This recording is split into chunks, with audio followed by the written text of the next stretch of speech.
හරි. දැන් කතා කරන් බලාපොරොත්තු වෙන හයවෙනි ප්‍රශ්නේ.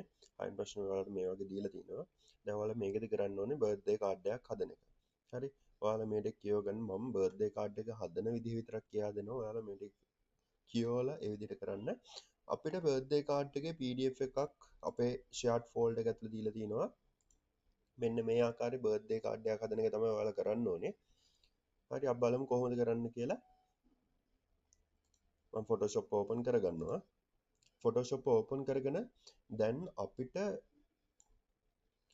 මේ වගේ ඉමේජස් ටිකයි ඔක්කොම ටික දීලා තියෙනවා. අපි මොකද කරන්න ඕනේ? දැන් මුලින්ම මේ මෙතන තියෙන PSD ෆයිල් එකක් මේ ඔයාලට පේනවා. මේක Photoshop වලින් ඕපන් වෙන්නේ ක්ලික් කරලා. එතකොට අපිට ඔයාලට මතක ඇති අපි අර බල්බ් එක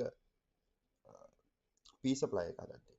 පී සප්ලයි එක හදද්දී අපි කැන්වස් එක මුලින් හදාගත්තා. හැබැයි මෙයාලා මේකෙදි අපිට මේ කැන්වස් එක හදලා දීලා තිනවා. අපිට කරන්න ඕනේ මේක උඩ ඩබල් ක්ලික් කරලා මේක Photoshop වලින් ඕපන් කරගන්න එක. හරි. ඊගාවට දැන් මට තියෙන්නේ මුලින්ම මේකට බෑග්ග්‍රවුන්ඩ් කලර් එකක් දාගන්න. බෑග්ග්‍රවුන්ඩ් කලර් එකක් දාගන්න විදිහ තමයි ඔයාලා පේනවා ඇති මෙන්න මෙතන පේන් බකට් එක තියෙනවා. මම මේ පේන් බකට් එක උඩ ක්ලික් කළා. මම මේකේ අපේ ඩිසයින් එකේ තිබ්බේ නිකන් නිල් පාටක් වගේ. ඒතකොට මම මේ කලර් එක මේ විදිහට සිලෙක්ට් කරගන්නවා. හරිද? සිලෙක්ට් කළා මම ක්ලික් ඕකේ කරනවා. ඕකේ කළා මේ බෑග්ග්‍රවුන්ඩ් ලේයර් එකට ඇවිල්ලා මම මේ විදිහට ක්ලික් කරනවා. එතකොට මට මේ විදිහට බෑග්ග්‍රවුන්ඩ් ලේයර් එකේ කලර් එක මාරු කරගන්න පුළුවන්. හරි. අපි මේ උඩම තියෙන මූ ටූල් එක මම ආපහු සිලෙක්ට් කරගන්නවා. ඊට පස්සේ මම ආපහු යනවා මගේ ෆෝල්ඩර් එකට ගිහිල්ලා මම මේක මිනිමයිස් කරගන්නවා ෆෝල්ඩර් එක. එතකොට දැන් අපිට මේක ඩිසයින් එකේ තිබ්බා අපිට කේක් ගෙඩියක් ඕනේ. ඒකින්ද මම මේ කේක් ගෙඩිය මේ විදිහට ඩ්‍රැග් කරලා මේ ලේයර් එක උඩ අතාරිනවා. හරි. දැන් ඔයාලට පේනවා ඇති මේ විදිහට තියෙනවා. දැන් ඔයාලට මේක ලොකු කරගන්න ඕන නම් මේ වගේ ඇදලා මේ කෙලවරවල වලින් ඇදලා ලොකු කරගන්න පුළුවන්. හරි මම චූට්ටක් ලොක් කරලා මම මේ වගේ ප්ලේස් කරගන්නවා ඩිසයින් එකේ තිබ්බ විදිහට. හරි. දැන් ඊගාවට තියෙන්නේ ඔයාලට මෙතන මල් මල් ටිකක් තිබ්බා. මේ මල් ටික දාගන්න මේ විදිහට ෆ්ලවර් ටික ගෙනල්ලා මේ ඩ්‍රැග් කරනවා. ඩ්‍රැග් කරලා අතාරිනවා. හරි. දැන් ඔයාලට මේකෙත් ඉමේජ් ලොකු මදි වගේ නම් ඔයාලට මෙහෙම ඇදලා ලොකු කරගන්න පුළුවන්. ඊට පස්සේ මතක තියාගන්න මේ උඩම තියෙන මේ ටික් මාක් එක දාන්න. ටික් මාක් එක දාන්න නැතුව ඔයාලට මුකුත් කරන්න බෑ. හරි. ටික් මාක් එක දැම්මම පස්සේ මේ විදිහට අපිට මේ සිලෙක්ෂන් එක අයින් වෙනවා. දැන් ඔයාලට පේනවා ඇති මෙතන නිකන් අමුතු කෑල්ලක් තියෙනවා. ඒ කියන්නේ මේක ස්මාර්ට් ඔබ්ජෙක්ට් එකක්. හරි. දැන් ඔයාලට පේන පල්ලහැගේ එහෙම එකක් නෑ. අපි මේක ගෙනල්ලා මේ විදිහට ඇතැරලා දැම්මම ඉමේජ් එකක් මේ ලේයර් එක උඩ ඒක ස්මාර්ට් ඔබ්ජෙක්ට් එකක් විදිහට තමයි ඇඩ් වෙන්නේ. හරි. දැන් මට ඕනේ මේ වයිට් කලර් එක මේ ඉමේජ් එකෙන් අයින් කරන්න. හරි. ඒ ඉමේජ් එකෙන් අයින් කරන්න ඔයාලට පුළුවන් මේ උඩ තියෙනවා හතරවෙනි ඔප්ෂන් එකේ තියෙනවා මැජික් වොන්ඩ් ටූල් කියලා. ඔයාලා මැජික් වොන්ඩ් ටූල් කියන එක එකපාර පෙන්වුවේ නැත්නම් ඔයාලට පේන ඇති මෙතන චූටි පොඩි ඊතලයක් වගේ තියෙනවා. අන්න ඒක උඩ රයිට් ක්ලික් කරනවා. රයිට් ක්ලික් කරාම මේ වගේ ඒකේ තියෙන ඔක්කොම ඔප්ෂන් ටික පෙන්වනවා. හරි. මම සිලෙක්ට් කරගන්න මැජික් වොන්ඩ් ටූල් එක සිලෙක්ට් කරගෙන මම මේක උඩ ක්ලික් කරනවා. හරි. ක්ලික් කළා මම ඩිලීට් කරන්න යනවා. ඩිලීට් කරගත්ත යන්නදී මෙයා කියනවා could not complete your request because the smart object is not directly editable. මේක අපේ ස්මාර්ට් ඔබ්ජෙක්ට් එක විදිහට තියෙන එකකින්ද අපිට ඩිරෙක්ට්ලි එඩිට් කරන්න බෑ. හරි. මම ක්ලික් ඕකේ කරනවා. දැන් මම control D press කරලා මේක ඩීසිලෙක්ට් කරගන්නවා. දැන් මම මුලින්ම කරගන්න ඕනේ මේක මට බෑග්ග්‍රවුන්ඩ් එක අයින් කරන්න ඕනේ. ඒකින්ද මම මේක මේ ලේයර් එක ස්මාර්ට් ඔබ්ජෙක්ට් එකෙන් අයින් කරලා මේක රාස්ටරයිස් කරගන්නවා. මම ඒකට රයිට් ක්ලික් කරනවා. රයිට් ක්ලික් කරලා රාස්ටරයිස් ලේයර් ක්ලික් කරනවා. හරි. දැන් අපේ ඔබ්ජෙක්ට් එකේ ඔයාලට පේන ඇති මෙතන තිබ්බ අර චූටි කෑල්ල ස්මාර්ට් ඔබ්ජෙක්ට් එකක් විදිහට ඩිස්ප්ලේ කරපු එක නැති වෙලා යනවා. හරි. දැන් මම ආයේ මැජික් වොන්ඩ් ටූල් එක අරගෙන මේක උඩ ක්ලික් කරනවා. ක්ලික් කරලා මම කීබෝඩ් එකේ ඩිලීට් බටන් එක දැන් මෙතන සිලෙක්ෂන් එකක් අපිට ගන්න සුදු පාට එකට. ඒතකොට මම සුදු පාට ටික අයින් කරගන්න යන්නේ. ඒකින්ද මම ඩිලීට් බටන් එක ඔබනවා. හරි. දැන් ඔයාලට පේනවා ඇති සුදු පාට ටික නැති වුණා. දැන් මම control D ගැහුවා මේ අපි සිලෙක්ට් කරගත්ත සිලෙක්ෂන් එක නැති වෙලා යනවා. control D කීබෝඩ් එකේ control D press කරන්න. හරි. දැන් මට තව සුදු පාට ටිකක් තියෙනවා. මම ඒ සුදු පාට ටිකත් අයින් කරන්න මේ විදිහට මේ ඒරියා එක සිලෙක්ට් කරනවා. හරි. දැන් ඩිලීට් ඔබනවා. දැන් සිලෙක්ෂන් එක අයින් කරන් control D ඔබනවා. දැන් මේ ටික අයින් කරන්න ආපහු ක්ලික් කරලා ඩිලීට් කරනවා. හරි. control D එබුවාම ඩිසෙලෙක්ට් වෙනවා. මෙතනත් අපිට ඩිලීට් කරගත්තා මේ විදිහට. හරි. දැන් අපේ ඉමේජ් එක හරි. දැන් අපි බලමු. දැන් අපිට තව මැද ටික හදාගන්න එපා. අපි ඒකට ඊගාව ඉමේජ් එක යූස් කරලා මෙතනට ගෙනලා ඩ්‍රැග් කරනවා. පොඩ්ඩක් ලොක් කරගත්තා. හරි. ටික් මාක් එක දාගත්තා.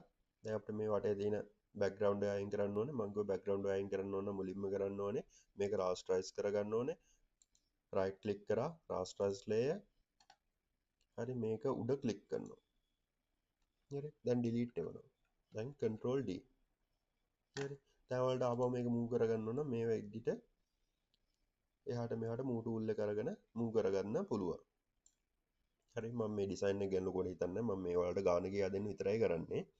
හරි දැන් අපිට උඩ ආපහු ටිකක් තිබ්බා. අපි ඒකට ෆෝල්ඩර් එක ඕපන් කරගත්තා. හරි මෙන්න එක මෙතනට ගෙනත් දැම්මා මේ විදිහට. දැන් ආපහු මේක රාස්ටරයිස් ලේයර් එකක් කරගන්න ඕනේ.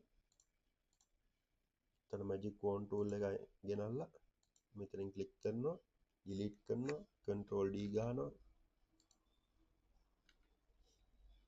හරි මේ විදිහට මේ තියෙන කලර්ස් ටික ඔක්කොම අයින් කරගන්න ඕනේ.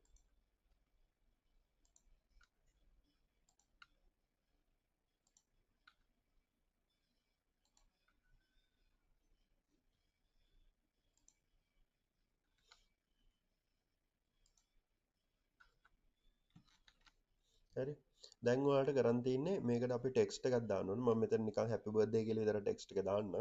හරි ඔයාලට පේනවා ඇති මෙතන T අකුරක්. මෙන්න T අකුරට ක්ලික් කරන්න. ක්ලික් කළාම මෙතන තියෙනවා මේ horizontal type, vertical type ඒ වගේ ගොඩක් ඒවා තියෙනවා. ඉතින් අපිට horizontal type කරන්න ඕනේ. ඒකින්ද අපි මෙන්න මේ horizontal type tool එක select කරගන්නවා. ඊට පස්සේ මම මෙතන happy birthday කියලා type කරනවා.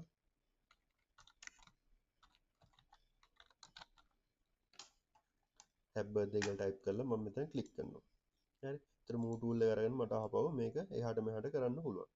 හිතන්නකෝ දැන් මේක පාට වෙනස් කරන්න ඕනේ කියලා. ඒතර පාට වෙනස් කරන්න මේ උඩ තියෙන මේ T අකුරට තියෙනකොට ඩබල් ක්ලික් කරන්න. T අකුර උඩ මෙතන ලේ එකේ. එතකොට අපිට මෙතනින් උඩින් කලර් එක සිලෙක්ට් කරන්න වෙනවා. අපි දැන්ට අපි දාමුකෝ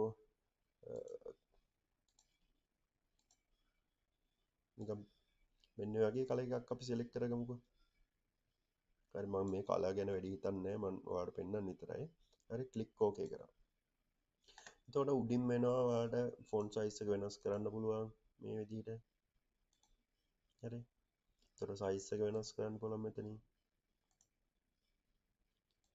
ඒ විදිහට කරන්න පුළුවන්. ඔයාලා සයිස් එක වෙනස් කරන තව ක්‍රමයක් තමයි මේ ලේ එක සිලෙක්ට් කරලා කීබෝඩ් එකේ control T press කරන්න. එතකොට මේ විදිහට සිලෙක්ෂන් එක කරනවා. එතකොට මේ විදිහට shift එකත් එක්ක shift එක ඕනේ නැහැ. නිකන් drag කරලා මේක ලොකු කරගන්න පුළුවන් මේ විදිහට. පොඩි කරගන්න ඕන නම් ඒත් පුළුවන්. හරි. එතකොට ඔයාලා තව මොනවා ටෙක්ස්ට් එකක් යටින් මීටරින් ටයිප් කරගන්න ඕන නම් මෙතන ආපහු T එක ටෙක්ස්ට් එක ගත්තා ක්ලික් කරා ටයිප් කරා. හරි. මේ විදිහට තමයි කරන්නේ. දැන් අපි මේක සේව් කරන්න ඕනේ. දැන් අපේ PST ෆයිල් එකක් විදිහට මෙයාලා දීලා තිබ්බනේ. එතකොට PST ෆයිල් එකක් විදිහට control S press කරපු ගමන් සේව් වෙනවා. හරි. එතකොට දැන් ඔයාලට කියලා තිබ්බොත් මේක ඉමේජ් එකක් විදිහට සේව් කරන්න කියලා ඔයාලා කරන්න ඕනේ ෆයිල් ගියා save as අපි මෙතන ටික් එක දාලා ඉන්න ඕනේ. ෆයිල් ගියා save as දැන් ඔයාලා මේ ඔයාලගේ ෆෝල්ඩර් ලොකේෂන් එක තියෙනවා. එතකොට ඔයාලා මොකද කරන්න ඕනේ? මෙතන අපි කොපි එකක් සේව් කරන්න ඕනේ. Photoshop version එකෙන් version එකට වෙනස් වෙනවා. දැන් මම මෙතන ක්ලික් කළා. මම මෙතන choose කරනවා JPEG image එකක් විදිහට නම් JPEG. හරි ක්ලික් කරා නමක් දුන්නා save කරා. ඔයාලා Photoshop විදිහට save කරන්න ඕන නම් මෙතන තියෙනවා Photoshop කියලා උඩම PSD ෆයිල් එකක් විදිහට. Photoshop image එකක් නම් JPEG PNG එකක් විදිහට save කරන්න මෙන්න මේ option එක. හරි ක්ලික් කරලා OK කරන්න. මතක තියාගන්න මේ ඔයාලා ඩිසයින් එකක් කරද්දී හැමතිස්සෙම සේව් කරගන්න. එහෙම නැත්නම් හදිස්සියේ පවර් ගියොත් ඔයාලා කර කර හිටපු ටික නැති වෙලා යනවා. ඒකින්ද හැමතිස්සෙම සේව් කරගෙන